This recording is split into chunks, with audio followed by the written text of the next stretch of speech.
The stars above New Carthage burned cold and distant as Marcus Chun stood at the edge of the ruined city, clutching the last flag of Earth in his weathered hands. The synthetic fabric, engineered to survive centuries, still bore the faded blue and green of humanity's lost home.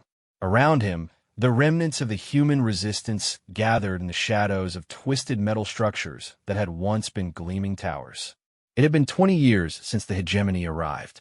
20 years since their ships darkened Earth skies and their energy weapons turned cities to glass.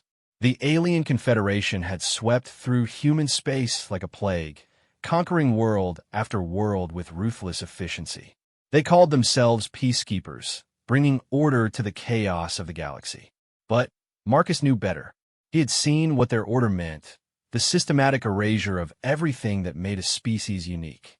The flag in his hands represented more than just a dead world. It was the last physical reminder of what humanity had been before the hegemony stripped away their culture, their languages, their very identity. The aliens had burned every flag, destroyed every monument, deleted every digital archive they could find. They wanted humanity to forget where they came from, to become just another servile species in their vast empire. But Marcus remembered. He remembered the taste of real coffee on Earth, not the synthetic substitute the hegemony provided. He remembered the sound of children laughing in parks that no longer existed. He remembered his daughter's smile before a hegemony patrol ship vaporized their refugee transport. "Chun, we need to move," whispered Katia Volkov, her scarred face barely visible in the darkness. The former Russian Special Forces soldier had become his second-in-command after they escaped the labor camps together. "Hegemony drones will sweep this sector in 15 minutes. Marcus nodded, but didn't move immediately. His fingers traced the flag's surface, feeling every thread. In the early days after Earth fell, he had been just another survivor, scrambling for food and shelter. But finding this flag in the ruins of the UN building had changed everything. It had given him purpose. More importantly, it had given others hope. "How many showed up?" he asked quietly. "More than we expected. Almost 300. Word spreads fast in the underground. They all want to see it." Katia's voice carried a mix of pride and concern. "But that many people in one place, it's dangerous." Marcus finally turned away from the ruined cityscape. "Everything we do is dangerous. But they need this. We all do." They made their way through the rubble-strewn streets, avoiding the main pathways where hegemony surveillance was heaviest. The aliens' technology was superior, but they had grown complacent. 20 years of crushing rebellions across dozens of species had made them overconfident. They didn't expect much from the humans anymore, just another broken species laboring in their mines and factories. The meeting place was an old subway station, its tunnels providing natural shielding from aerial scans. As Marcus descended the broken escalator, he heard the crowd before he saw them. A low murmur of voices, speaking in whispers, but carrying the weight of barely contained emotion. They were a mix of ages and backgrounds: former soldiers, scientists, teachers, farmers. Some had been children when Earth fell. Others, like Marcus, remembered the world before. What united them was the haunted look in their eyes and the desperate hunger for something to believe in. When Marcus appeared at the top of the platform, the crowd fell silent. He didn't speak at first. Instead, he slowly unfolded the flag, letting its colors catch the dim emergency lighting that still functioned after all these years. A collective gasp rippled through the crowd. Some fell to their knees.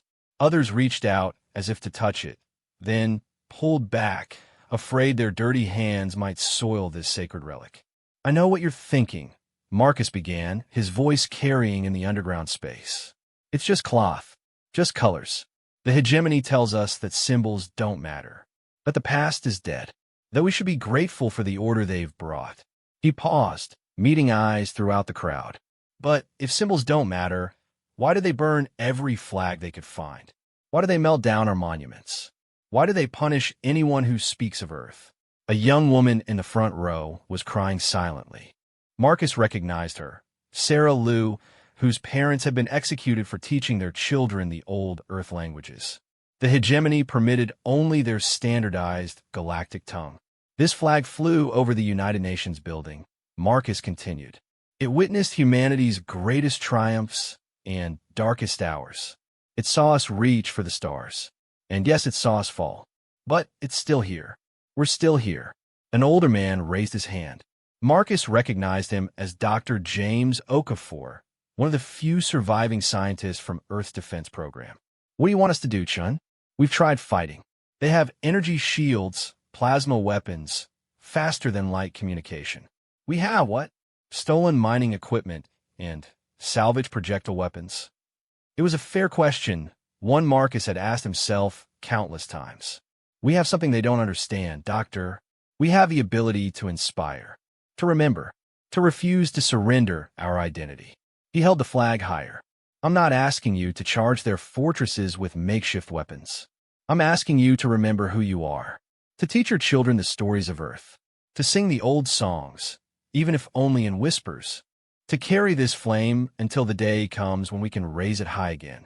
And when will that day come? Another voice called out. Marcus's expression hardened. I don't know. Maybe not in our lifetimes. Maybe our children will still live under their rule. But every empire in history has thought itself eternal, and everyone has fallen. The hegemony conquered us because we were divided, fighting among ourselves when they arrived. But oppression has done what centuries of human history couldn't. It's united us. He gestured to the crowd. Look around you. Russians, Americans, Chinese, Indians, Africans, Europeans, these divisions meant everything once. Now they mean nothing. We are simply human, and that terrifies them. Katia stepped forward, adding her voice. The hegemony controls 1,000 species across the galaxy, but they're starting to crack. We've made contact with resistance groups among the Altarians, the Sequence, even the Vorthan. They're watching us. If humanity can stand defiant after losing our homeworld, it gives them hope too. The mood in the tunnel shifted. Marcus could feel it, the spark of defiance catching fire. But he also knew the danger of hope without direction. We start small, he said. Cells of no more than 12. Learn the old ways. Share them carefully. The engineers among you, study their technology when you can. Scientists, preserve what knowledge you can. Soldiers, train others in the arts of resistance. Artists, create. Writers, remember. Parents, teach. He began walking through the crowd, the flag flowing behind him. Every act of remembrance is rebellion. Every human tradition maintained is a victory. Every child who knows the taste of their grandmother's recipes, who can hum the old songs, who knows the stories of Earth, they carry our future. As he moved, people reached out to touch the flag briefly, reverently. Some whispered names, places on Earth, loved ones lost. Others simply closed their eyes, as if trying to capture the moment. The hegemony thinks they've broken us, Marcus said, returning to the platform. They see us laboring in their mines, serving in their factories, and believe we've accepted our fate. Let them think that. While they watch for armies, we'll build something stronger, a generation that refuses to forget. Dr. Okafor stood up, his aged frame straightening. I've been hiding in fear for 20 years, afraid that sharing what I know would get me killed. But you're right, Chun. If I die without passing on what I know, they win anyway. He looked around at the crowd. I'll teach anyone who wants to learn. Physics, engineering, whatever I can. Others began standing, making their own pledges. A former teacher would gather children for secret lessons. A musician would reconstruct and teach Earth songs. A chef would preserve recipes. Small acts, but Marcus knew that revolutions were built on such foundations. We need a name, someone called out. If we're organizing, we need something to call ourselves. Marcus had thought about this. The hegemony monitored communications for certain words: rebellion, resistance, freedom. But they were arrogant in their assumptions about human psychology. We are the Terran Preservation Society, he said with a slight smile. Officially, we're dedicated to maintaining useful human work traditions for better integration into hegemony society. Unofficially, He raised the flag one more time. We keep the flame alive. The crowd dispersed in small groups, time to avoid suspicion. Each person left changed, carrying a spark of something they hadn't felt in years. Marcus carefully folded the flag and secured it in the specially lined pack he crafted. It had to survive. As long as it existed, so did the dream of Earth. Katia stayed behind with a small core group, the ones who had formed the first cell. They included Dr. Okafor, Sarah Liu, a former Marine named Thomas Rodriguez, and a few others with crucial skills. They'll be watching now, Katia warned. Word of this gathering will reach their informants. Good, Marcus replied. Let them hear about a pathetic group of humans clinging to the past. Let them laugh at our preservation society. The hegemony's greatest weakness is their inability to understand why we fight. They offer comfort, security, purpose within their system. They can't comprehend why we'd choose hardship and danger over their order. Rodriguez, the Marine, grinned fiercely because they've never had someone take their world. They're conquerors, not survivors. They don't understand that you can kill a human's body, but if even one person remembers their story, they live on. Sarah Liu, who had been quiet throughout the meeting, finally spoke. My mother used to say something in Mandarin before they killed her. The seed buried deepest grows the strongest. I didn't understand then. I do now. Marcus nodded. They talked for another hour, establishing protocols, communication methods, safe houses. It was the beginning of something that would either see humanity reborn or finally extinguished. But for the first time in 20 years, Marcus felt they had a chance. As they prepared to leave through different exits, Dr. Okafor pulled Marcus aside. That flag. It's more than just a symbol, isn't it? I saw how people reacted. It's like it carries the weight of Earth itself. Marcus met the scientist's gaze. Maybe it does. Maybe that's just what we need to believe. Either way, as long as one human draws breath, that flag will survive. And as long as it survives, so does the dream of seeing it fly free again. They parted ways in the darkness, each carrying their piece of the resistance into the night. Above ground, hegemony patrols continued their mechanical sweeps, unaware that in the tunnels below, the first seeds of their downfall had been planted. Marcus emerged several blocks from his safe house, just another human worker returning from a late shift. He kept his head down, his posture submissive, playing the broken slave the hegemony expected to see. But beneath his worker's coveralls, next to his heart, the flag of Earth rested safely. Tomorrow, he would return to the mines. He would bow to hegemony overseers and labor in silence. But tonight, he had lit a spark in 300 human hearts. And like all fires, it would spread. The hegemony had conquered Earth, but they had failed to understand a fundamental truth about humanity. They could take their world, destroy their cities, scatter their people across the galaxy. But as long as one human remembered, as long as one flag survived, as long as one story was told, Earth lived on. And Marcus Chin would make sure it lived on forever. In the weeks that followed, the Terran Preservation Society grew in ways both expected and surprising. The cell structure Marcus had proposed proved effective. Even when the hegemony captured members, they could only reveal a handful of names. But more importantly, the movement took on a life of its own. In the mining tunnels of New Carthage, workers began humming melodies, not Earth songs which would draw suspicion, but new compositions that happened to follow the rhythm patterns of old Earth music. The hegemony overseers dismissed it as a harmless work song tradition. In the factory districts, children played games that seemed innocent enough until you realized they were learning dead Earth languages through the rhymes and patterns. Just childhood gibberish, their parents assured any suspicious authorities. Dr. Okafor established his teaching cell in an abandoned water treatment plant. Officially, they were studying hegemony technology to become better maintenance workers. In reality, they were reverse engineering alien systems, understanding their weaknesses, preserving human scientific knowledge. Sarah Liu's contribution was perhaps the most poignant. She began a memory project, collecting oral histories from Earth survivors. Each story was encoded in seemingly mundane work reports, productivity analyses that actually contained precious fragments of human history. But it was Thomas Rodriguez who proposed the boldest action yet. The former Marine had been conducting reconnaissance on hegemony installations, mapping patrol routes and defensive positions. Not for an immediate attack, but for the future. There's a supply depot 30 clicks north. He reported at a cell meeting 2 months after the subway gathering. Minimal security. They store cultural artifacts from conquered worlds there before shipping them to their homeworld as trophies.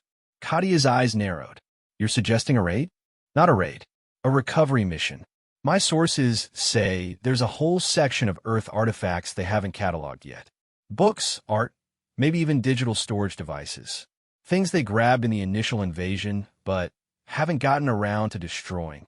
Marcus considered this carefully. It was risky, but the potential reward. How minimal is minimal security?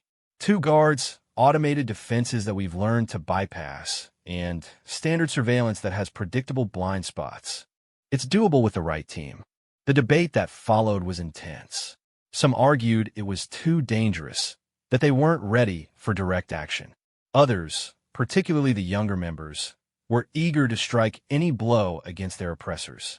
Finally, Marcus made the decision. We do it. But this isn't about sending a message or scoring a military victory. This is about recovering our heritage. We go in quiet, we take only what we can carry without notice, and we leave no trace. The mission was planned meticulously. Rodriguez selected a team of 6, each chosen for specific skills. Kadia would handle electronic countermeasures. A young engineer named David Park would disable the automated systems. The others would provide security and help carry recovered items. On the night of the operation, Marcus waited in the command post they'd established in an old shipping container. He wanted to go himself, but the others had convinced him he was too valuable to risk. If he was captured with the flag, the hours crawled by. Radio silence was absolute. Hegemony monitoring made communication impossible. All Marcus could do was wait and hope. Finally, just before dawn, the team returned.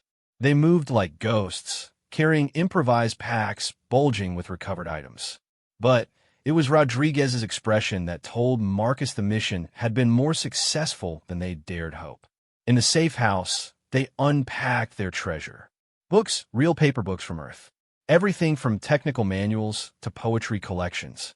Digital drives that might contain libraries of human knowledge. Photographs, paintings, even a few musical instruments. But the item that made everyone stop was pulled out by David Park. It was a time capsule, sealed at the turn of the 22nd century, meant to be opened 100 years later. The date on it was 2100. It would have been opened just 5 years before the hegemony arrived. Should we? Park asked, looking at Marcus. Open it, Marcus said softly. Inside were messages from Earth's past to its future. Children's drawings of what they thought the world would look like. Letters from world leaders expressing hope for continued peace and prosperity. A data crystal containing cultural works from every nation. And at the bottom, a note that made Sarah Lou gasp. To our descendants, she read aloud. We leave you this collection knowing that humanity's greatest strength has always been our ability to preserve and pass on what matters. No matter what challenges you face, remember that you carry the dreams and wisdom of all who came before. The past is your foundation, but the future is yours to build. The room fell silent. The parallel to their own situation was almost too perfect. Here were their ancestors, speaking directly to them across time, affirming their mission. Marcus carefully took the note and held it up alongside the flag. They knew. Somehow, they knew we'd need this reminder. Every generation of humans has faced the possibility of extinction through war, disaster, disease. And every time, we've survived by remembering who we are and passing that knowledge forward. The success of the depot mission emboldened the resistance. More cells formed, each taking inspiration from the original gathering. The Terran Preservation Society's cover story held. Hegemony administrators even commended the improvement in human worker efficiency, not realizing it came from renewed purpose rather than submission. But Marcus knew they were walking a tightrope. Push too hard, and the hegemony would crack down. Move too slowly, and another generation would grow up without any connection to their heritage. The balance was tested 6 months later when a cell in the Southern District was discovered. 15 members were arrested, including 2 who had been at the original gathering. Under interrogation, they revealed nothing about the broader organization, sticking to the story that they were simply sharing work songs and folk remedies. Still, the hegemony response was swift and brutal. Public executions, increased surveillance, random searches. The human population held its breath, waiting to see if the resistance would crumble. It didn't. If anything, the crackdown strengthened their resolve. New cells formed to replace those lost. The preservation activities became more subtle, but more widespread. And through it all, the flag remained hidden, but powerful, its existence whispered about in the dark corners where humans gathered. One night, almost a year after that first subway meeting, Katia brought disturbing news. My contacts in the spaceport report increased traffic. Military vessels. The hegemony is planning something big. Rodriguez, now coordinating intelligence from multiple cells, confirmed her report. They're bringing in special compliance forces, the units they use to pacify the most troublesome species. Either they're more worried about us than we thought, or they know about the flag. Marcus finished. The room tensed. The flag had become more than a symbol. It was the heart of the resistance. If the hegemony had learned of its existence, they would stop at nothing to destroy it and break the spirit it represented. We need to move it, Katia argued. Get it off-world, if possible. There are smugglers who— No, Marcus interrupted. The flag stays on New Carthage. This is where humanity makes its stand. But we do need to ensure its survival. Over the following days, they implemented a shell game protocol. Multiple copies were created, not exact replicas, but flags similar enough to confuse at a distance. Safe houses were established across the city, each potentially housing the real flag. Only Marcus and a select few knew which was authentic. The hegemony special compliance forces arrived with fanfare meant to intimidate. They conducted sweeps through human sectors, using advanced scanning technology and interrogation techniques. Several cells were compromised, their members disappearing into hegemony detention centers. But the resistance adapted. They used the hegemony's own technology against them, creating false signals and dead-end trails. The preservation activities continued, just deeper underground. And somewhere in the maze of New Carthage's ruins, the last flag of Earth remained hidden. The game of cat and mouse intensified over the following months. The hegemony would crack down, the resistance would adapt. They would make arrests, new members would step forward. It was a grinding war of attrition, but one that slowly favored humanity. Because with each passing day, more humans remembered. More children learned the old songs. More knowledge was preserved and passed on. The Terran Preservation Society had become something the hegemony couldn't understand or counter, a cultural insurgency that fought with memories instead of weapons. Dr. Okafor, despite his age, became one of the most effective cell leaders. His students didn't just learn human science, they improved upon it, adapting it to work within hegemony systems. They gave us access to their technology to make us better slaves, he told Marcus during one meeting. They never considered we might use that access to understand them better than they understand us. Sarah Lou's memory project had evolved into something remarkable. Hidden within the productivity reports and work schedules was an entire oral history of Earth, growing richer with each contribution. She had developed a coding system so elegant that even if the hegemony discovered it, they would need years to decrypt the cultural treasures hidden in plain sight. But it was a message from an unexpected source that changed everything. Through a series of intermediaries, a communication reached Marcus from the Altarian resistance. The aquatic species had been under hegemony rule for 3 times as long as humanity, but news of Earth's cultural resistance had reached them.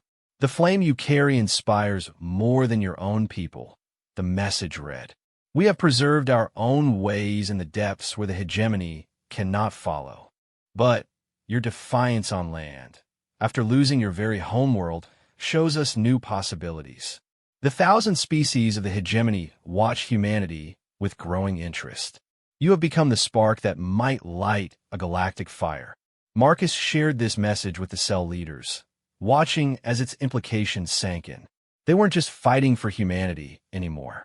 They had become a symbol for every subjugated species in the galaxy. This changes our timeline, Kadio observed. If other species are watching, waiting for a signal, then we need to be ready to give them one, Marcus agreed. Not today, not tomorrow, but soon. The preservation phase has succeeded beyond our dreams. Now we need to prepare for what comes next. The meeting that night ran long, plans within plans being developed. They would need to establish communication with other species' resistance movements. They would need to coordinate, share techniques, build a true alliance against the hegemony. And at the center of it all would be the flag, not just as a symbol of Earth, but as a reminder that no empire, no matter how vast, could truly conquer the spirit of those who refused to forget who they were. As the cell leaders departed, Dr. Okafor lingered. The old scientist looked tired but determined. I've been thinking about that time capsule message, he said, about the future being ours to build. They couldn't have imagined this future, Earth destroyed, humanity enslaved. But, in a way, we're fulfilling their hope anyway. How so? Marcus asked. They trusted us to preserve what matters and build something new. Maybe the future we're building isn't on Earth. Maybe it's something bigger. A galaxy where species stand together, where diversity is strength rather than something to be crushed. He smiled sadly. I won't live to see it, but my students will, and they'll remember. Marcus gripped the old man's shoulder. They'll remember because of you, because of all of us. Every preserved song, every saved story, every flame kept burning in the darkness. After Okafor left, Marcus stood alone in the safe house, looking at the flag in its case.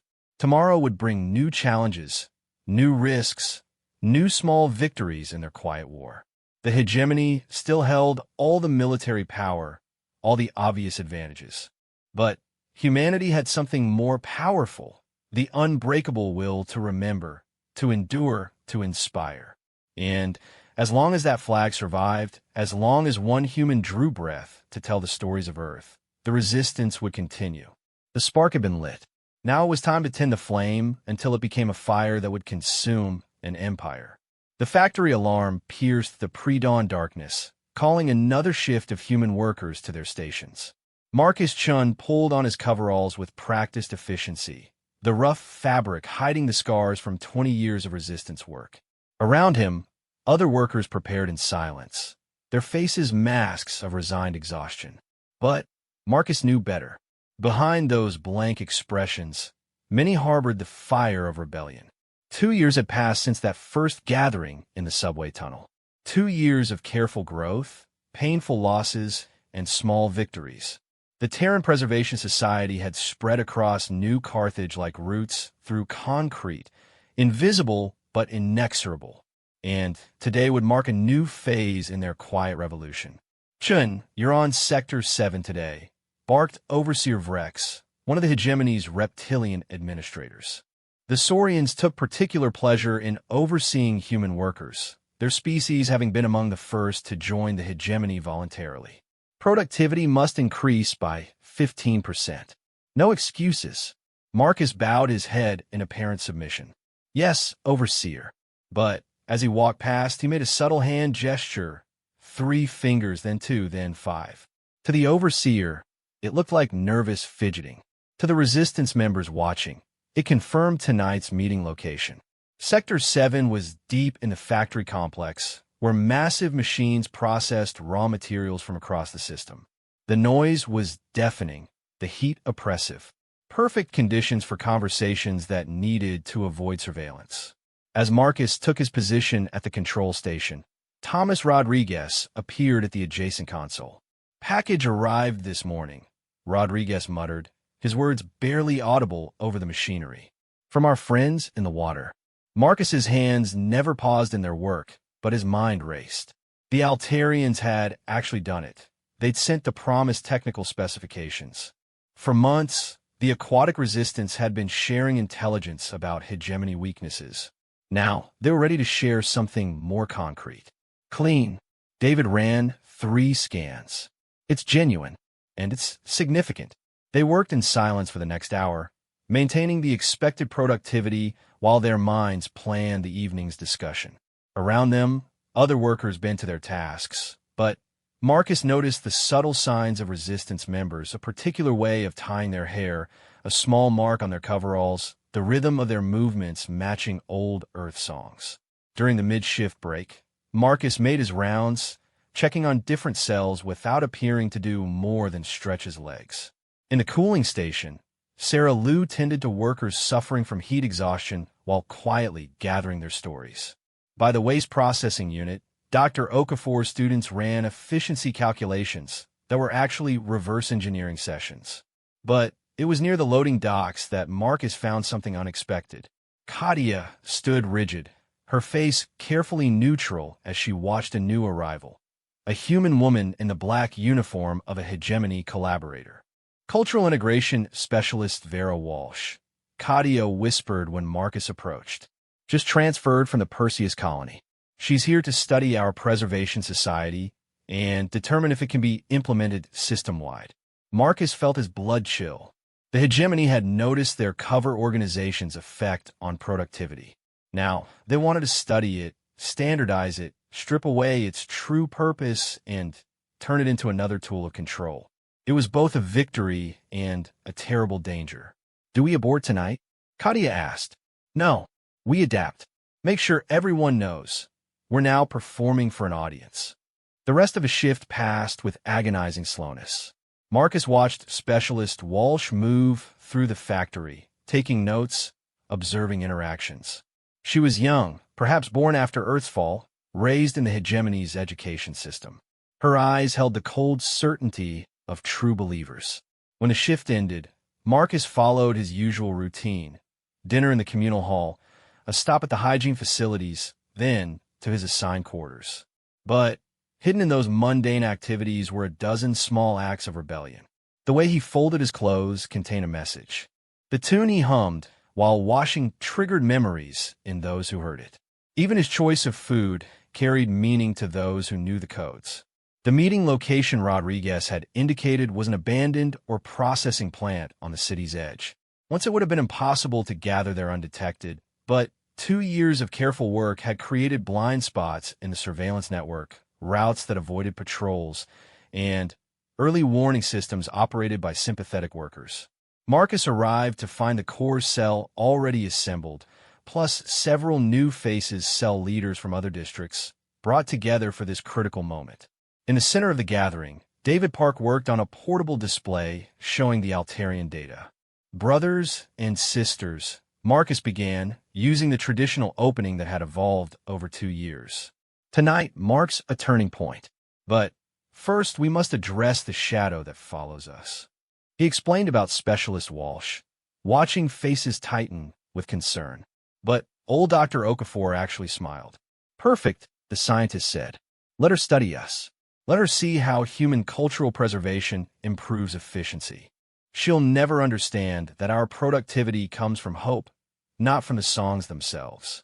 The doctor's right, agreed Maria Santos, a cell leader from the Western District. We've been preparing for this. Every cell knows how to perform the surface activities while hiding the deeper work. Let them think they're co-opting our movement. Marcus nodded, then gestured to David. Show them what our allies sent. The young engineer activated the display, revealing technical schematics that made even the non-technically minded gasp. It was a detailed breakdown of hegemony shield harmonics, the mathematical foundations of their seemingly impenetrable defenses. The Altarians have been studying hegemony technology for over 60 years, David explained, his excitement barely contained. Living underwater gave them advantages. The hegemony couldn't monitor their deep settlements as effectively. They found something extraordinary. The shields aren't truly impervious. They operate on harmonic frequencies that can be disrupted if you know the precise calculations. Rodriguez leaned forward. Are we talking about bringing down their defenses? Not immediately, Dar. Okafor interjected, studying the data with obvious fascination. This is theoretical work. We need to build devices, test them, refine the approach. But, yes, eventually we could neutralize their primary advantage. The room erupted in excited whispers until Marcus raised his hand for silence. This knowledge is both a gift and a burden. If the hegemony discovers we have it, they'll exterminate us without hesitation. We need to be smarter than ever. Over the next hour, they developed a distribution plan. The information would be encoded and dispersed across multiple cells, each holding only fragments. Dr. Okafor's students would begin the theoretical work under the guise of their regular studies. Rodriguez's network would identify materials that could be acquired without suspicion. What about the other species? Asked Li Wei, representing the spaceport workers. The Altarians aren't the only ones watching us. Marcus had been waiting for this question. From his pack, he carefully removed a small device, a quantum communicator the Altarians had smuggled in with their data. They've given us a way to coordinate. Encrypted, untraceable by hegemony standards. We're no longer alone in this fight. The meeting continued deep into the night, plans branching into contingencies, hope balanced with caution. When they finally dispersed, each leader carried both the weight of new knowledge and the spark of greater possibility. Marcus was among the last to leave, taking a circuitous route back to his quarters. The stars above seemed different now, no longer just the cold observers of humanity's suffering, but potential allies in the vast dark. Somewhere among those points of light, other species were preparing their own resistance, inspired by humanity's refusal to surrender their identity. In his quarters, Marcus carefully hid the quantum communicator before retrieving the flag from its current hiding place. He allowed himself a moment to unfold it, to run his fingers over the familiar fabric. Earth was gone, but its children survived. And now they had the first real chance at something more than mere survival. A soft knock interrupted his thoughts. Marcus quickly concealed the flag before opening the door to find Katia, her face troubled. Walsh has been asking questions, she reported, specifically about you. Someone told her you were instrumental in starting the Preservation Society. Marcus wasn't surprised. His role had been carefully obscured, but 2 years of activity left traces. What kind of questions? Your background, your motivations, your relationships within the worker community. She's building a profile. Katia paused. Marcus, I think she knows there's more to this than work songs and folk remedies. Then, we give her what she expects to find. Marcus decided. A broken old man clinging to the past, organizing nostalgic gatherings to give meaning to empty lives. Let her report that the Preservation Society is harmless sentiment that happens to improve productivity. Katia didn't look convinced, but she nodded. I'll spread the word. Everyone plays their part. She turned to go, then stopped. The young ones are getting restless, knowing we might actually be able to hurt the hegemony. Some want to act now. I know, but patience has brought us this far. We're not ready for open confrontation. When we strike, it must be coordinated across species, across systems. One premature action could destroy everything we've built. After Katia left, Marcus lay on his narrow bunk, staring at the ceiling. Sleep eluded him as his mind turned over the possibilities and dangers ahead. The resistance had evolved far beyond his original vision. What started as simple cultural preservation had become a foundation for something unprecedented, a truly interspecies alliance against the hegemony. The next morning brought new challenges. Specialist Walsh appeared at the factory early, accompanied by a full analysis team.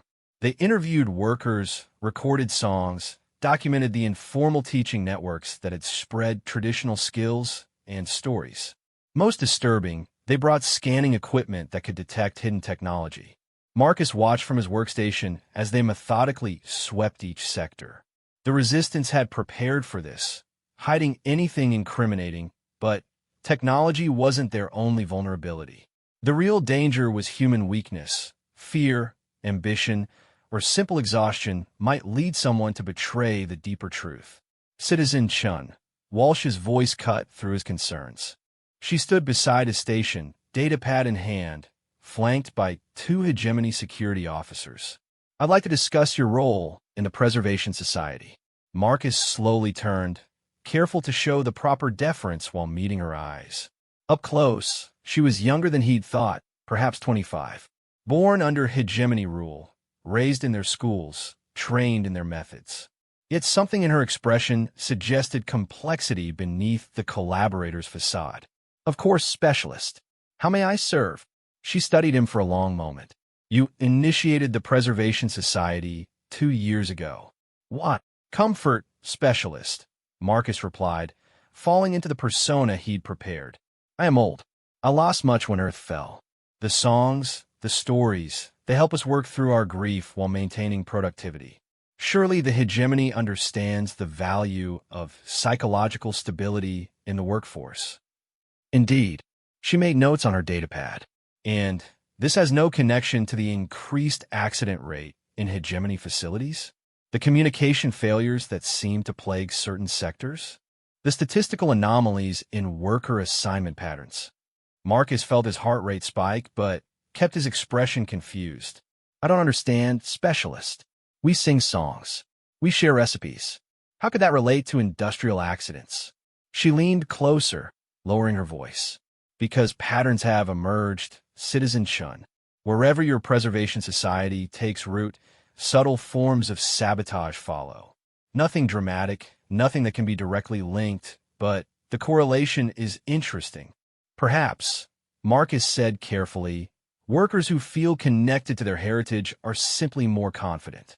Confidence can lead to both productivity and independence of thought.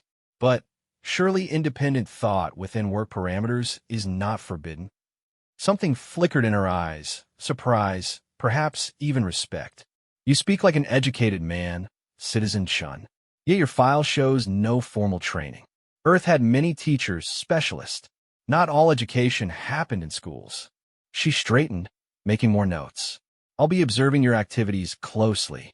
The hegemony is interested in replicating successful worker programs. But we must ensure they remain appropriate. As she walked away, Rodriguez appeared at Marcus's shoulder. That was dangerous. She's not like the usual collaborators. No, Marcus agreed. She's smart, which makes her either our greatest threat or... He didn't finish the thought, but Rodriguez understood. Sometimes the smartest collaborators were the ones who eventually realized what they were collaborating with. That evening's preservation gathering was a carefully orchestrated performance. Workers shared songs that were exactly what they appear to be, nostalgic melodies from Earth. They taught traditional crafts that had no strategic value. They told stories that contained no coded messages. And through it all, Specialist Walsh watched and recorded. But beneath the surface, the real work continued. In whispered conversations during song breaks, information flowed. The Altarian technical data was being processed. Other species were responding through the quantum communicator. The network grew stronger even as it appeared to engage in harmless cultural activities. After the official gathering ended, Marcus was approached by someone unexpected, Zhang Ming, a young man who worked in the technical division and had always seemed to avoid resistance activities. Citizen Chun, Zhang said formally, glancing around nervously. I need to speak with you. Privately. Marcus recognized the signs of someone wrestling with a momentous decision. He guided Zhang to a quiet corner, activating a small device that would muddle any potential surveillance. I've been approached, Zhang whispered, by Specialist Walsh's team. They want me to report on the Preservation Society, to identify leaders, document real activities. He paused, sweat beading on his forehead. They offer me transfer to a better position, more rations, safety for my family. Marcus kept his expression neutral despite the danger this represented. And what did you tell them? Nothing yet. I asked for time to consider. Zhang met his eyes. My grandmother was from Beijing.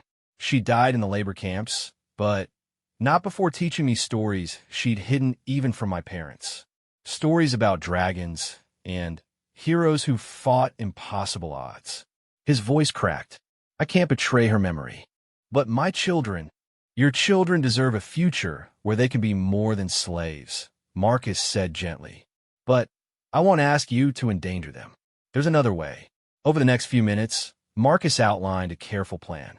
Zhang would accept the collaborator's offer, but feed them crafted intelligence, enough truth to be believed, mixed with misdirection that would protect the real resistance.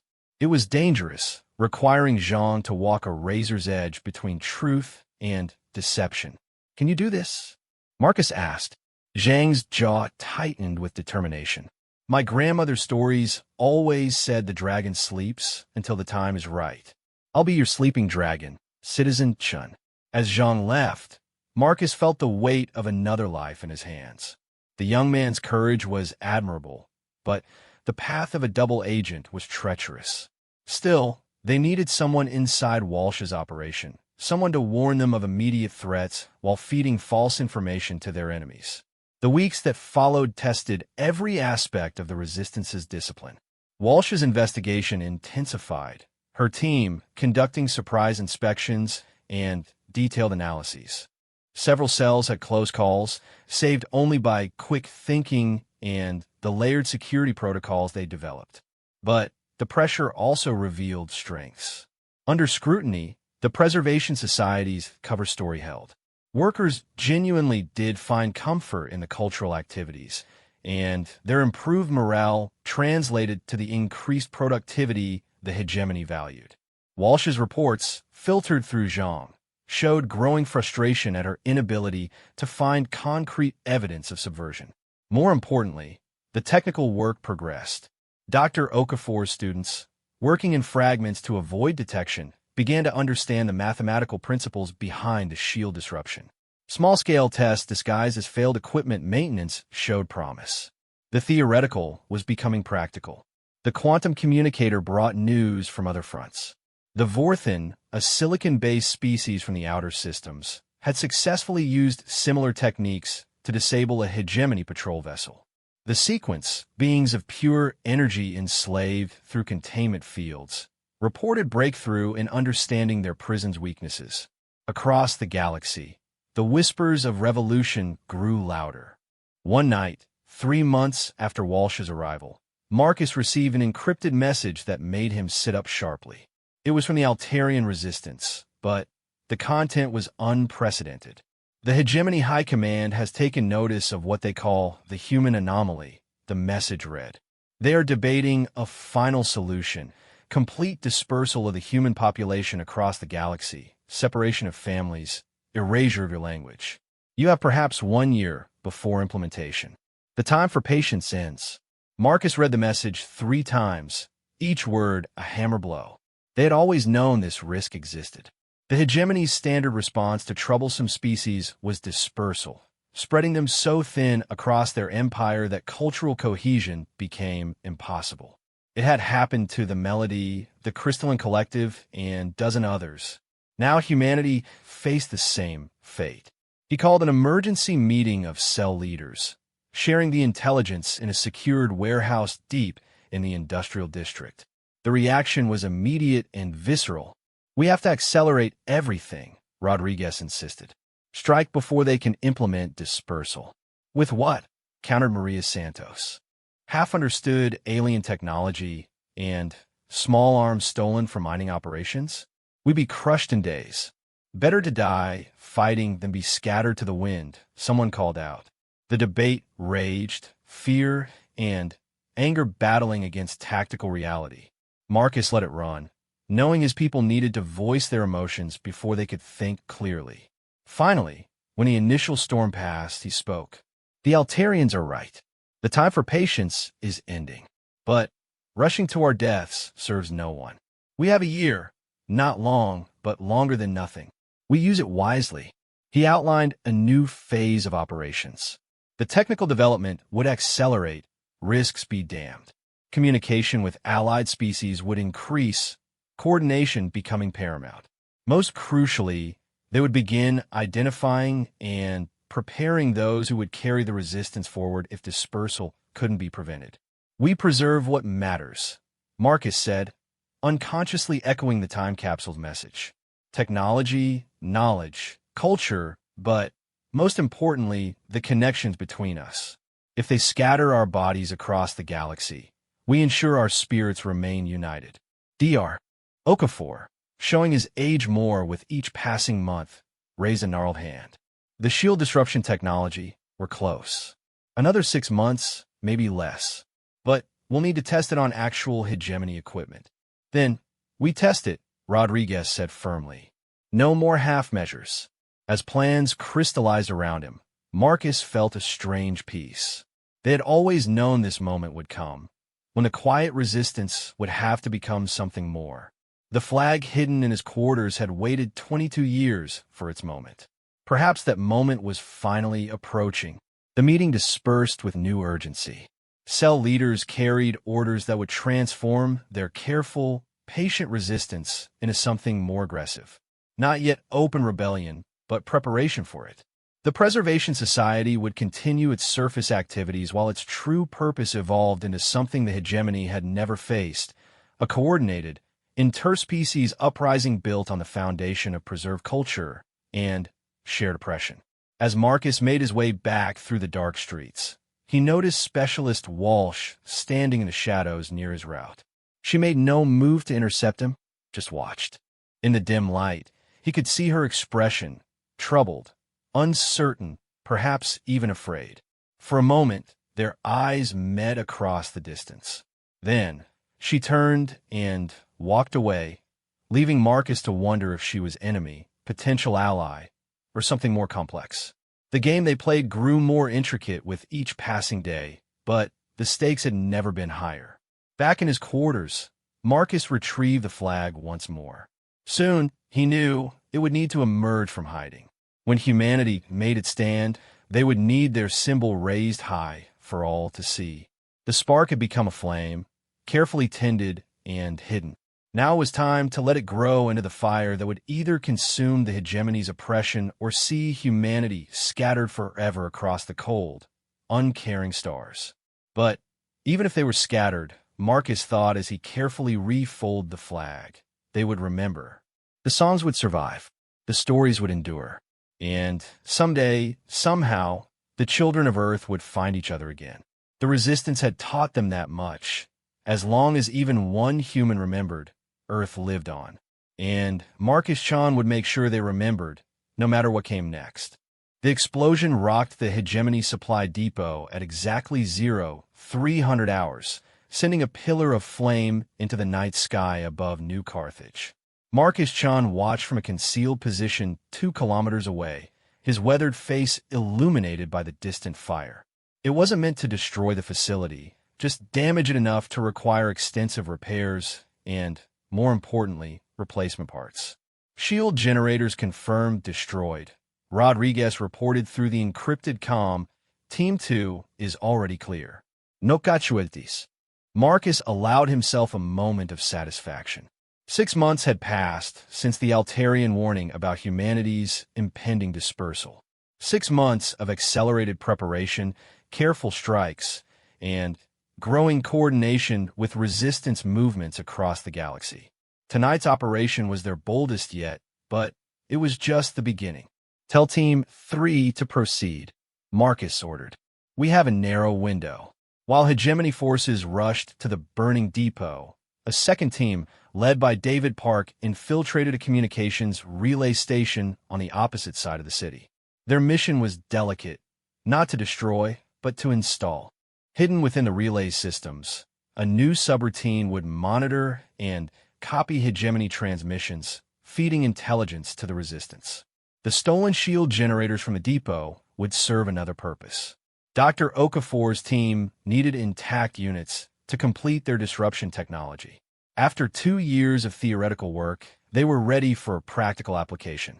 The old scientist had pushed himself beyond exhaustion, driven by the knowledge that time was running out, both for humanity and for himself. As dawn approached, Marcus made his way back to the worker district, just another early shift labor heading to the factories. But the atmosphere had changed. Hegemony patrols were heavier, their weapons more prominently displayed. The occupiers were nervous, and nervous oppressors were dangerous. At the factory, Specialist Walsh waited by the main entrance, her team conducting intensive scans of every worker. Her eyes found Marcus in the crowd, holding his gaze for a moment that stretched uncomfortably long. Then, she turned away, directing her subordinates with sharp efficiency. Random inspection, Overseer Vrex announced, his reptilian features twisted in what might have been satisfaction. All workers will submit to full scanning. Any contraband will result in immediate termination. The workers lined up with practiced docility, but Marcus could see the tension in their shoulders, the carefully controlled breathing of those carrying hidden items.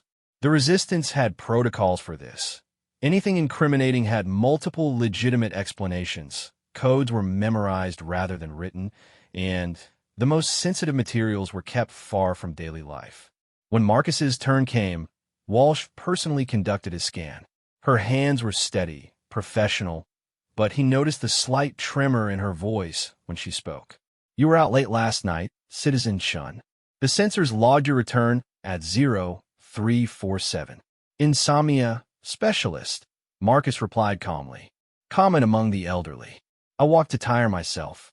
The Preservation Society teaches that physical movement can ease troubled minds." "And what troubles your mind?" Marcus met her gaze directly. "The same thing that troubles all who remember Earth, Specialist. Loss, regret, hope for something better." She held the scan wand over him longer than necessary, as if searching for something beyond what the technology could detect. Finally, she stepped back. "Clear. Move along." As Marcus passed, she spoke so quietly only he could hear. "Be careful, Citizen Shun. The ground beneath us all grows unstable." He didn't acknowledge the warning, but filed it away. Walsh was playing a game whose rules he couldn't quite discern. Zhang Ming's reports suggested she was growing frustrated with her assignment, finding evidence of coordination, but unable to prove organized resistance. Either she was incompetent, which seemed unlikely, or she was choosing not to see what was directly in front of her. The workday proceeded with enforced normalcy, but underneath the familiar rhythms, the resistance adapted to the new reality. Messages passed through work songs whose tempo had changed slightly. Tools were handed off with gestures that conveyed complex information. Even the Preservation Society's evening gatherings, now under constant surveillance, served as cover for deeper planning.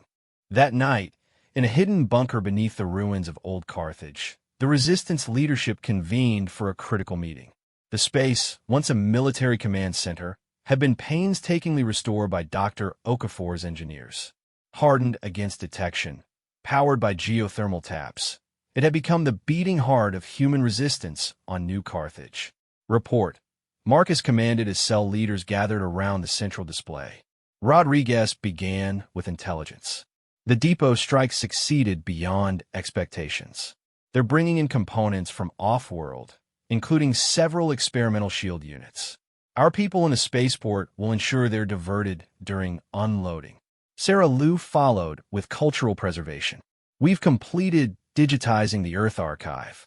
15,000 years of human culture compressed into quantum storage crystals, with redundant copies distributed across 40 cells.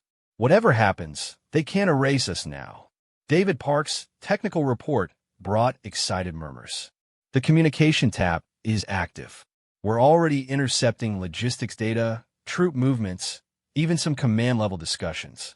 But more importantly, we've established contact with 12 other species resistance movements through the Altarian network.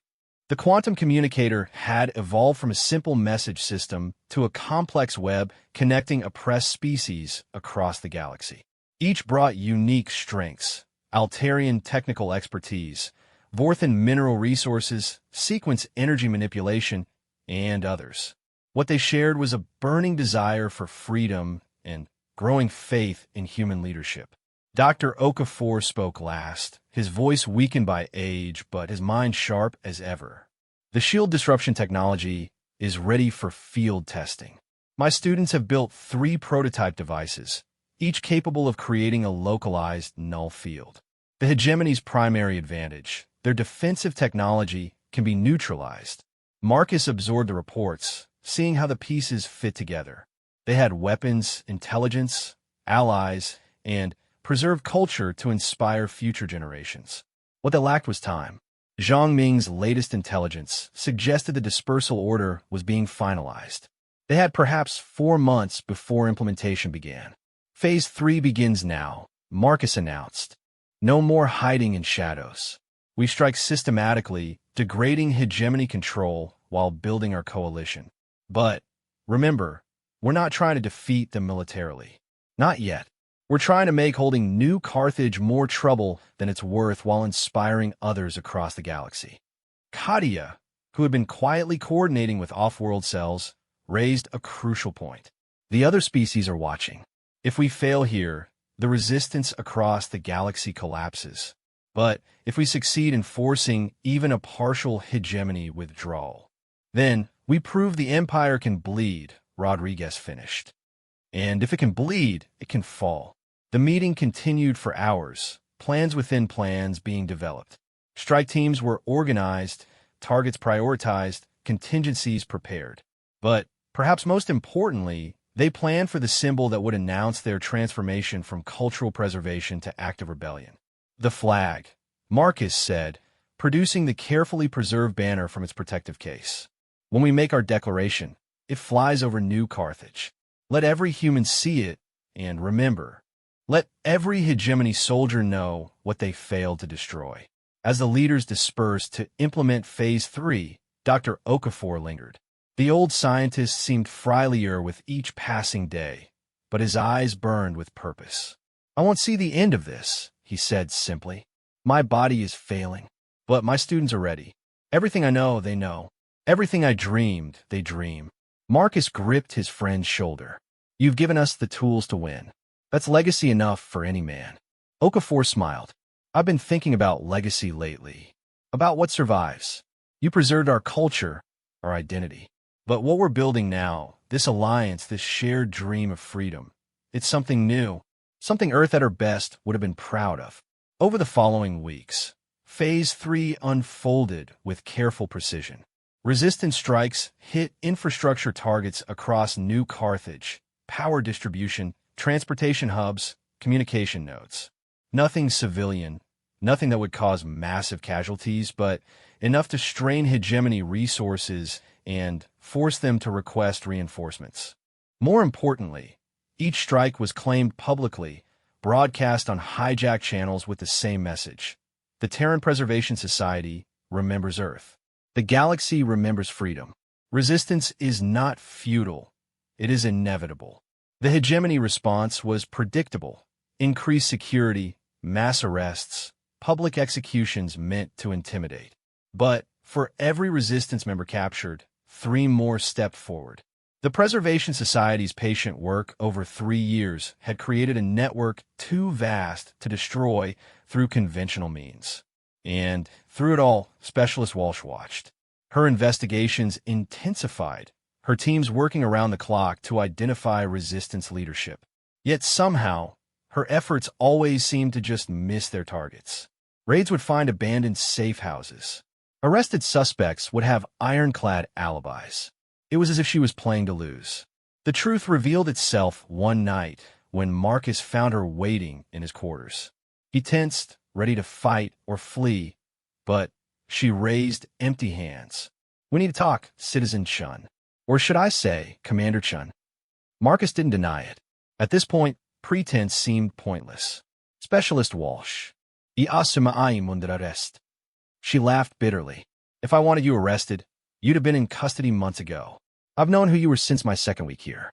Your network, your plans, even the flag you've hidden so carefully. Then why? Walsh moved to the small window, gazing out at the city where fires burned from the latest resistance strike.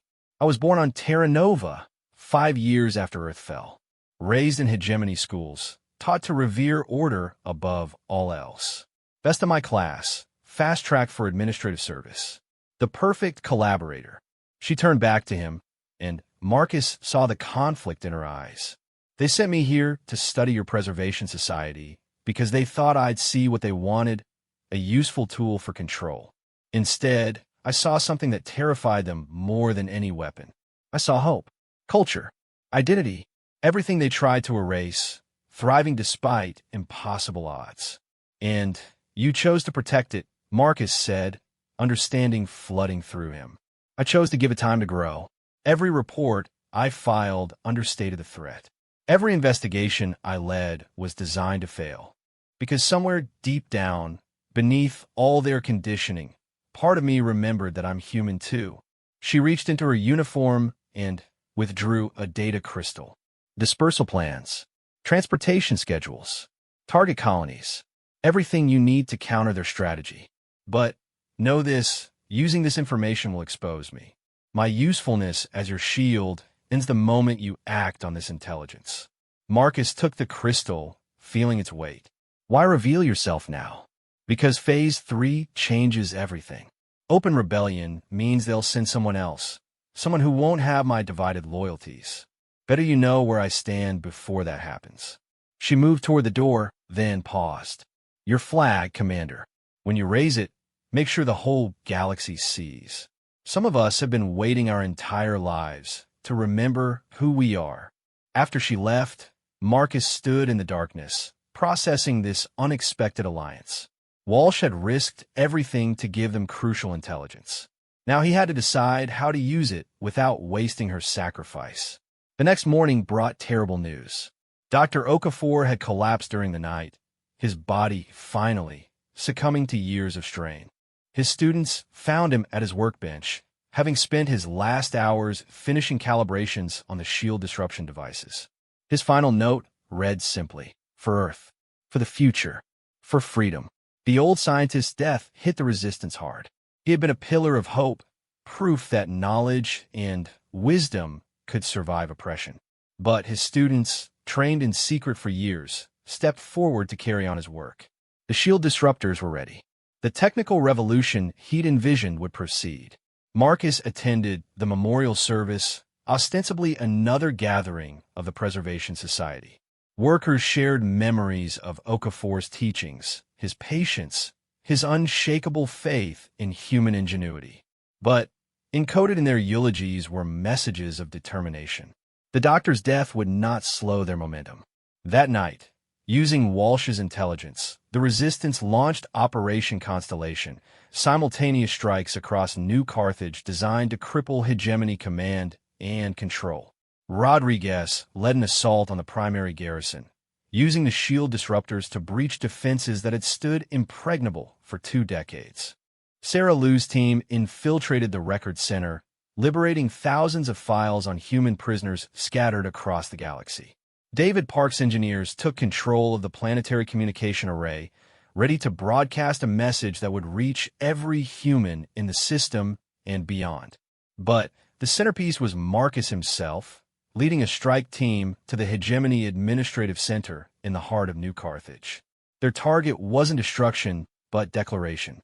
As resistance fighters secured the building's perimeter, Marcus and his team ascended to the roof, carrying the flag that had hidden for so long.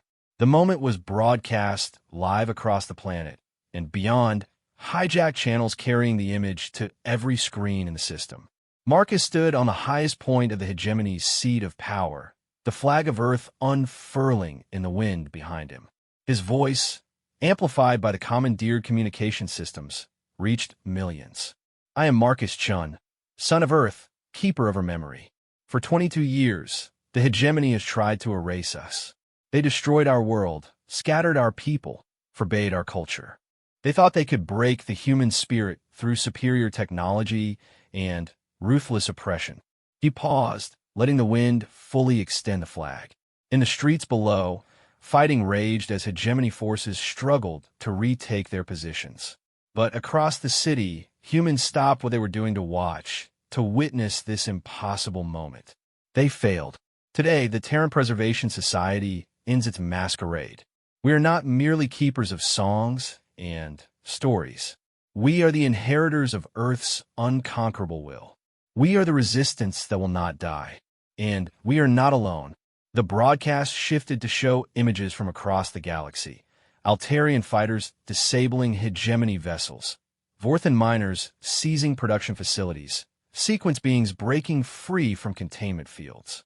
The uprising Marcus had sparked on New Carthage had ignited a galactic firestorm. To our oppressors, we say this. You may have superior weapons, but we have something greater. We have the combined will of 100 species who refuse to kneel. We have the memory of freedom that no empire can erase. And we have learned the secret your arrogance blinded you to. Your technology can be beaten, your defenses can fall, your empire can end. Hegemony fighters screamed overhead, but resistance operators using Okafor's devices projected null fields that sent them spiraling out of control. For the first time in decades, the hegemony faced an enemy that could neutralize their primary advantage. To humanity scattered across the stars, remember who you are. You are the children of Earth, inheritors of 10,000 years of struggle and triumph. No distance can break the bonds between us. No oppression can erase what lives in our hearts.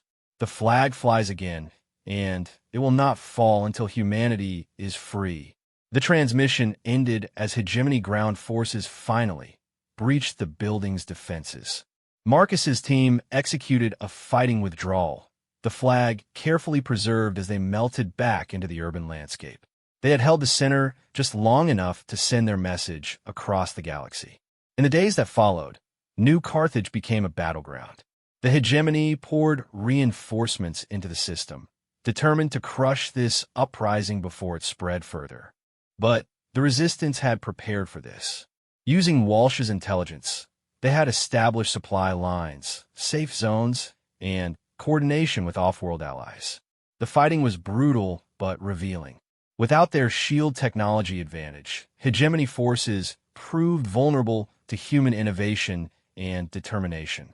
Resistance cells struck from unexpected angles, used improvised weapons, turned the occupiers' own infrastructure against them.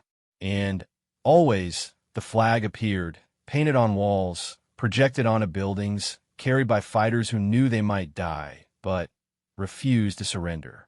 Walsh herself vanished during the initial uprising, her fate unknown. Some said she died defending the data center from hegemony purge teams.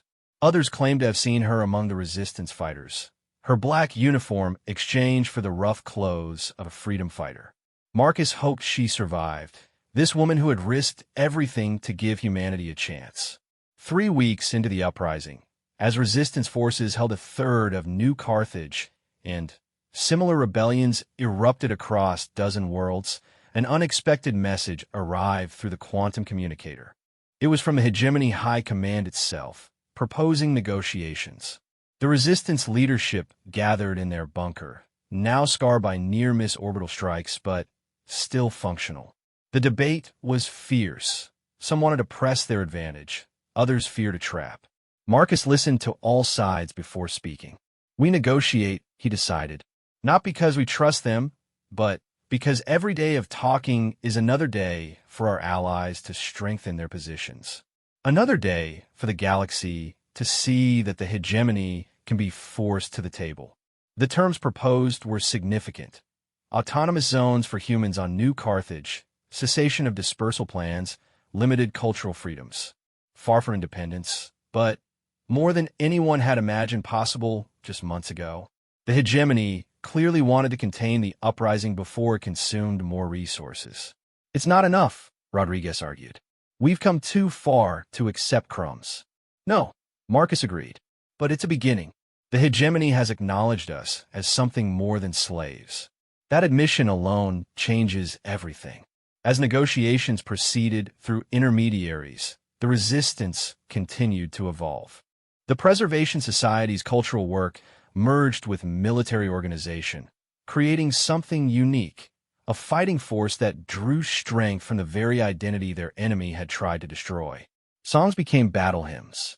Stories became tactical doctrine.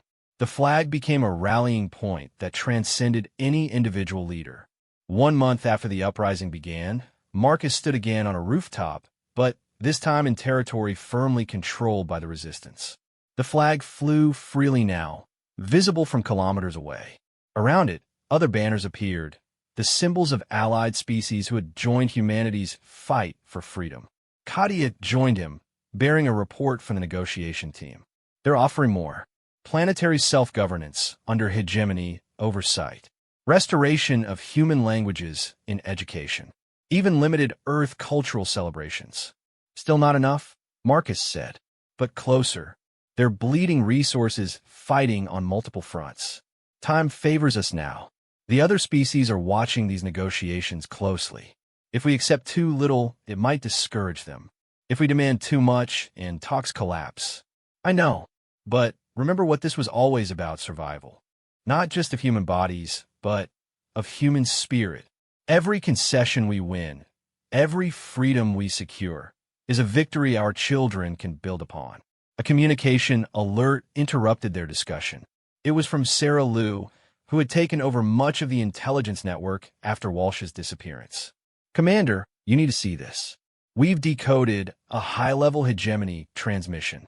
They're not just negotiating with us. They're negotiating with 5 other species groups simultaneously.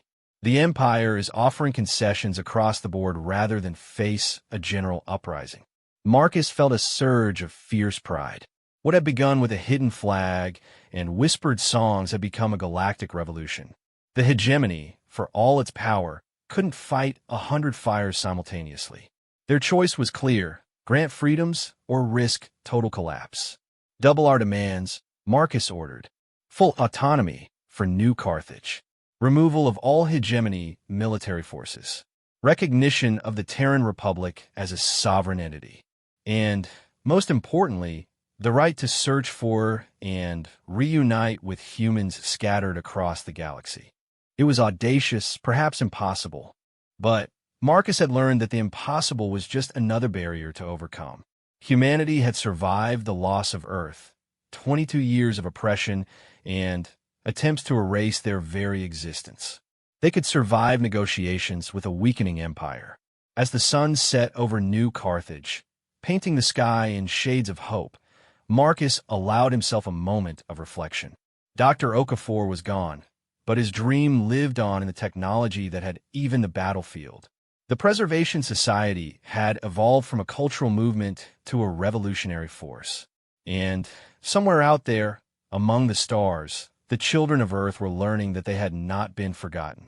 The flag above him snapped in the evening breeze, its colors restored by careful hands, its meaning transformed from memory to promise. It had sparked a resistance that wouldn't die, just as the title of their story proclaimed. Now it would oversee the birth of something new, a humanity that had learned to value its identity while embracing allies among the stars. The revolution was far from over. Negotiations would be complex, implementation harder still. Other hegemony forces would resist change, and some humans would struggle to reclaim freedoms they'd never known. But the first step had been taken. Marcus Chun had carried humanity's last flag through the darkness. Now, in the growing light of liberation, it would become humanity's first flag once again. A symbol not just of what was lost, but of what had been found, the unbreakable will to remain human, no matter the cost. As night fell, resistance fighters began another ritual that had sustained them through dark years. They sang the old songs, told the old stories, remembered Earth. But now they also planned new songs, new stories, new worlds where humanity could flourish. The preservation was becoming creation. The resistance was becoming rebirth. And through it all, the flag flew on, a beacon of hope in a galaxy learning that some spirits simply cannot be conquered. The negotiations had dragged on for 3 months, each session a battlefield of words rather than weapons. Marcus Chun sat across from Hegemon Administrator Kellix, the insectoid's compound eyes betraying nothing as they reviewed the latest terms. The conference room aboard the neutral vessel Harmony's Dream had witnessed dozens of these encounters, each one inching closer to an agreement that seemed perpetually out of reach. The Terran Republic's demands remain excessive, Kellix stated, his translator rendering his chittering speech into flat syllables. Full autonomy military sovereignty, unrestricted travel rights. You asked for independence while offering nothing in return. Marcus kept his expression neutral, though his hand unconsciously moved to where the flag rested in his jacket. He'd carried it to every negotiation, a reminder of what they fought for. We offer peace, Administrator, an end to the uprising that costs your empire resources it can no longer spare. Or have the rebellions on Altair Prime, the Vorthan mining worlds, and 17 other systems not demonstrated the price of continued oppression. Rodriguez, serving as military advisor, added supporting data. Our intelligence suggests you've lost operational control of 3 full sectors. Your supply lines are strained. Your member species grow restless. The hegemony bleeds from 1,000 cuts, and we're the knife that showed others how to strike. Kellix's wings buzzed, a sign of agitation Marcus had learned to recognize. You overestimate your position. The hegemony has ruled for 5 centuries. We have weathered storms before, but never one like this. Sarah Lou interjected, her role as cultural attaché giving her unique insights. Previous rebellions were isolated, species-specific. What we've created is unprecedented, a shared identity among the oppressed. When a Vorthan fighter uses human tactics, when an Altarian cell sings adapted Earth battle hymns, when the sequence name their freedom protocols after our preservation society, that's not just military alliance. That's cultural revolution. The truth of her words hung in the air. The human uprising had become a template, a proof of concept that spread like wildfire across the galaxy.